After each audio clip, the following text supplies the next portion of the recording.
Mamamahagi po ang Department of Human Settlements and Urban Development ng shelter ng cash assistance para sa mga biktima ng Bagyong Christine sa Bicol Region.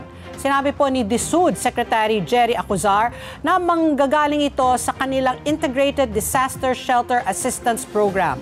Sa ilalim po ng programa, magbibigay po ang DSUD ng 30,000 sa mga biktima at 10,000 naman po para sa mga nasirang tirahan.